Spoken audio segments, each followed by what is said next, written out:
Scientific method and temper. Most of the progress that humanity has made, material progress, we owe it to science. Science, engineering, and technology. And engineering and technology basically come from science. And what is a scientific method? And how does science do what it does? And why should we have a scientific temper, or why should we believe in science? Just because they are asking us to? No. How does science, do scientists say that have faith in us? No, they don't do that. How do they do it? Science, how does it work? What is the scientific method? They observe things, lots of observations, they are measured, there is recorded, these observations are recorded, all the details are shared of the observations made, how they were made, when they were made, who made it, under what conditions. All the measurements and all the records are available for everybody to see. Other scientists can see. Then sometimes they make theories or try to explain why these things happen. When they make these theories or hypotheses or explanations, then they try to test those theories by doing experiments in controlled conditions repeatedly. And when the explanation always applies to each experiment, when the theory is proved right in every time in all those experiments, then only it is accepted as a theory. So the theory has to be tested repeatedly under controlled conditions a large number of times. It must be replicated, reproduced. Others should also be able to do the same thing and arrive at the same results. They say, this is what we did, you try it out for yourself and see if it gives you the same results or not. So they are replicated, reproduced, repeated, testing, experimentation, and these data are shared with other scientists. That is called peer review. Other scientists can check it out for themselves. Everything is open, nothing is secret, there is no magic. Everything is logical, mathematical, reasonable, rationable. They explain everything, they try to explain things, and they give you all the data and facts and figures. And then it becomes a scientific truth or a theory, and somebody can come and disprove it. And if he or she can disprove it, then the theory has to go out and a new theory has to be looked for. The theory has to be falsifiable. You are talking of proving a theory, so if you are able to prove a theory, you should also be able to disprove a theory. So theory has to be falsifiable. If somebody comes out with an experiment and gives a different result repeatedly, then he will say, look, your theory doesn't work, it doesn't explain my results. Then you have to accept that, because he did the same thing and he got different results from you. So you discuss, and then his results are better, maybe his explanation is better, so you accept his theory or his hypothesis and throw away your theory or hypothesis, because his theory fits the results better, and he is able to prove that your theory doesn't work. In his case, he is able to disprove your theory, he is able to falsify your theory. Then you have to listen to him. He can be younger, junior, less experienced, doesn't matter. You can't say that, look, I am senior and smarter and I did a lot of science and I was successful as a scientist and then I won a Nobel Prize for one thing, so I did different things, so now you just have to listen to me because I am already established. Every time a scientist gives a new theory or gives anything new, he has to give the same data that he gave earlier. You can't just say that once he is a Nobel Prize winner, so whatever he says you have to accept, at least in terms of science, in the matter of science. So he can be extremely senior, respected the world over with a Nobel Prize and whatnot, and senior and knowledgeable and very intelligent and very charming, and everybody respects him and likes him, and a young guy can challenge him. And if the challenge is robust, this older guy will have to yield. you know.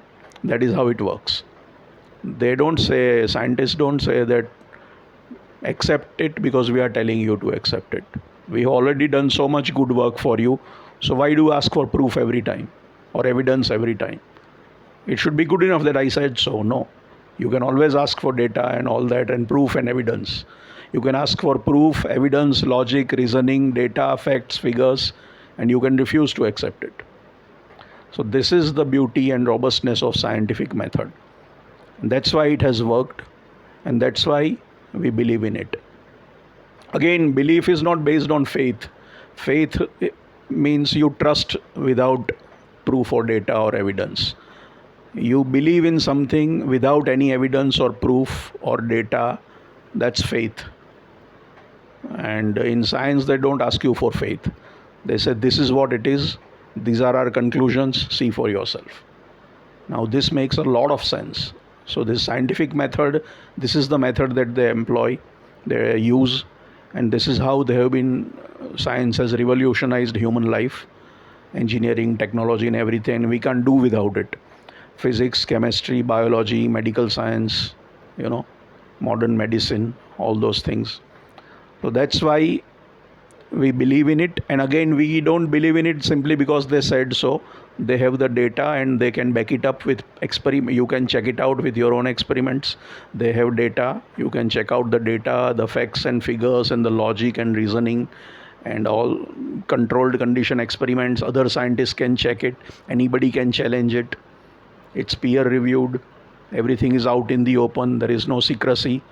It is not that it was written hundreds of years ago, so it must be true because it is an old book and it's so old, so it must be respected. No, nothing like it. Science welcomes new stuff, and old theories are junked when better new theories are found. So that is how science progresses. It is always future looking, forward looking to the future, and willing to accept new data. And when new data comes, new evidence comes, they have to change their mind theories accordingly or adjust it accordingly. They can't refute new data or new proof or new evidence. So science goes by evidence and proof. That's why it works, and that's what it's all about. So that's why a scientific temperament or a scientific temper is necessary, and everybody should have it. Everybody should look at things this way.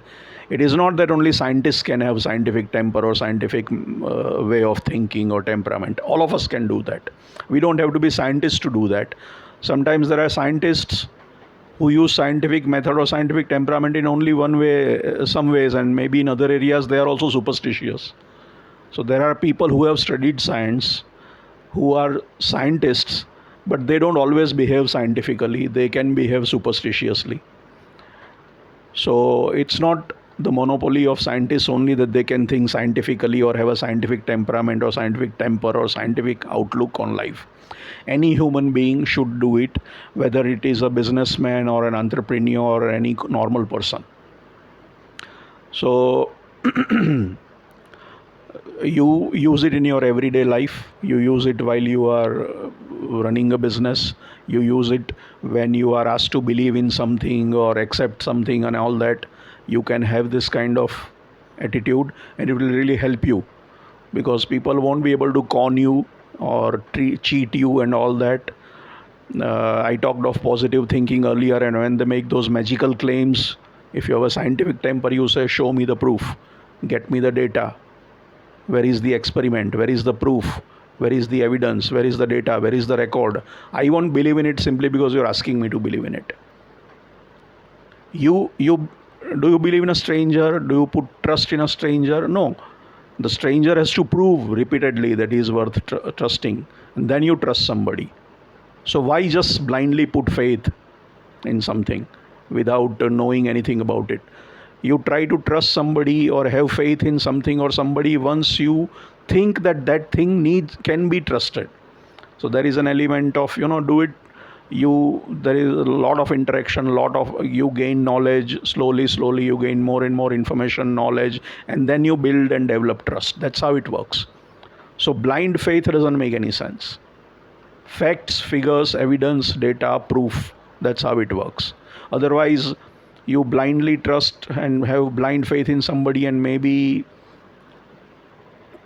Facts, data, proof, evidence, that's how it works.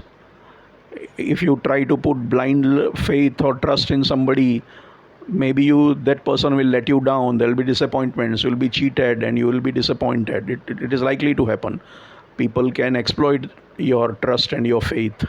They do that all the time. Many times they do that. Gurus can do that. All sorts of people can do that. They are con men. They are very smart. And then once you start believing in them, they start, then it is simply because I said so. And you start believing in it because you don't ask any questions, you have no doubts and all that. You have blind faith and blind trust, and that can be dangerous. So you should, just because something is written somewhere or somebody puts it on social media or somebody says something, doesn't mean that it is true. You have to have your own thinking, critically think, analyze, ask questions, gather information before jumping to conclusions and trusting people blindly. It will really help you. So most of these things that are and many times people tell you that it is scientific. First ask that person who is saying this is a very scientific thing, ask him, are you a scientist?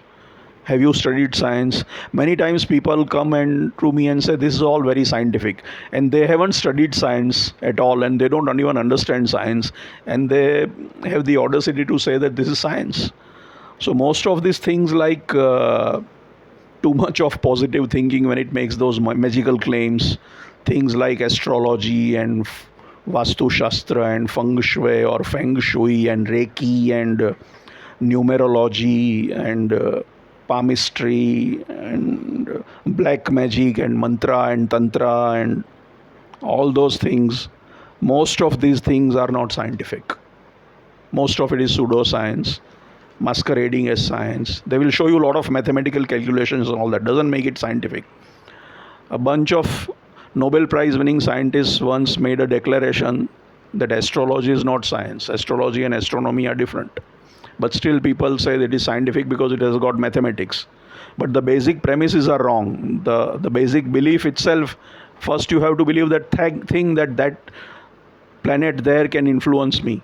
And you can show all kind of complicated mathematical equations. But when you the premise itself is the foundation itself is not correct, then whatever structure you built on it, the first step itself is not logical. Once you doubt that, then the whole structure falls apart. Then the second step can follow from the first step logically and mathematically, but the first statement itself is false. Then what? So there is a lot of mathematical and logical sounding stuff going on, but when you look at the basic assumptions and the basic premises, these are not proven. So how can you trust that? And sometimes these people can do more harm than good, and you put a lot of faith and trust in them, and you are let down and you are deceived, and there is deception. You lose money, maybe health wise it affects you when you follow quacks and their advice and all that. Even in business this happens, when people offer you miraculous cures and miraculous magical solutions in life, and it is very attractive. We all want miracles. We are bored with the routine normal. Oh, it is so difficult. And when somebody says do hard work and there is no secret and there is no magic, we don't like that. We all want that magical stuff, and we are willing to pay money for it.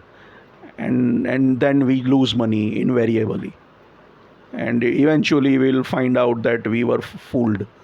So it is very seductive, it is very tempting to believe in these magical cures and magical pseudoscientific stuff, but it is harmful in the long way, in the long term. So that's why develop a scientific temperament, develop a scientific temper, be rational, be logical, ask questions. Don't just trust somebody blindly because he sounds or looks trustworthy, or because some book says it is there, or because some social media or anything that says this is what happened. Anything can be manipulated these days. Anybody can write any book and anybody can put any post anywhere. Doesn't prove anything. And don't go by because he sounds very respectable and senior and knowledgeable and all that. ask for data, proof, you know, and the more magical the claim, the more skeptical you should be. So don't jump don't be in a hurry to trust people. Don't be too naive. Be a little bit skeptical. Take things with a pinch of salt. Don't be in a hurry to trust people with your money and your faith and all that. If they are making fantastic claims, you must be very careful. Keep an open mind. Scientists are willing to accept. If you can disprove, they don't say that we are right and we have the final authority. If you can prove something that goes against what they have said, they will be the first ones to accept. So keep an open mind. If somebody says this, you can say, okay, I'm willing to listen to you, but I will not trust you or have blind faith in you just because you said so, or somebody said so, or somebody recommended, or I know you, or I respect you and you have gray hair and you said you have done this and you have done that. And even if he has achieved something, that is the past. What is the new thing that you're talking about? It's like a film star made a great film. That film worked, but the new film didn't work. So even in science, when you come out with a new claim, you have to again give the same proof, go through the same method. You can't say he's Albert Einstein, so now whatever he says is true. That doesn't happen. Science does not go by seniority and authority figures and father figures. The biggest and the greatest and the most respected scientist who has won a lot of accolades and awards and all that would again have to prove himself when he comes out with a new theory or a new truth or something like that. They don't say that, look, it is Einstein, so whatever he says, he has got a lifetime pass. Then once he has proven himself, so whatever he said, we just have to accept it. No, it doesn't work like that. Every time he has to prove himself. All the data has to be shared. They don't say that we do it because we said so and it is secret and we can't tell you that. You can see for yourself. It's there. They share the details with you. So it's all open. It's all transparent. Sometimes it's hard to understand, but things are hard to understand many times. Complicated things. Science is not easy. Maths is not easy. Quantum mechanics is not easy. Theory of relativity is not easy. Everybody can't understand that, but they are trying to explain it to you, and they have, smarter people can understand that, and other scientists do accept that. So, a broad trust in science, generally speaking, not specifically. And a scientific temperament, a scientific outlook on life, a rational, logical thinking, reasoning is important. Blind faith is dangerous. I don't know what is the difference between faith and superstition. I don't really understand that very well myself. So generally, believing in something without any evidence or proof or data is not science. And whether it is faith or superstition, I don't know. But sometimes it can be dangerous and wrong. Of course, every time we don't know many things in life. And sometimes we do have to trust people and all that. But there is some logical thinking behind it. And we know them, we trust them, we have some experience. And so we are taking a calculated risk. We don't just blindly trust or put blind faith in something without having any evidence or proof or knowledge or information or knowing that person or anything like that. That's not good. So having this temper, having this kind of a temperament, having this kind of an outlook is necessary in business, in normal life, and everywhere. And doesn't take a scientist to have a scientific temperament. Even a normal human being can have that, a businessman can have that. And sometimes it is so surprising that these hard-nosed businessmen do completely goofy and stupid things when they are very smart about some aspects of their life, but in other aspects they forget this whole thing. The logic goes out of the window and they start putting faith in stupid and crazy ideas and miraculous cures and miraculous solutions. The same businessman who is very smart about some things, when it comes to some other things, he has completely lost his mind and he doesn't have any scientific temper. I have seen it in many cases. I don't understand that. So generally, having a broad scientific outlook on all aspects of life would work. all aspects of life, not only in science, in life and everywhere, having a broad scientific temper, which means critical reasoning, logical thinking, asking questions, not just trusting people just because they said so, getting information, building trust slowly based on data, evidence, proof, and when you are convinced that logically, mathematically, critically, it makes sense to you. That's how you do it. Thank you.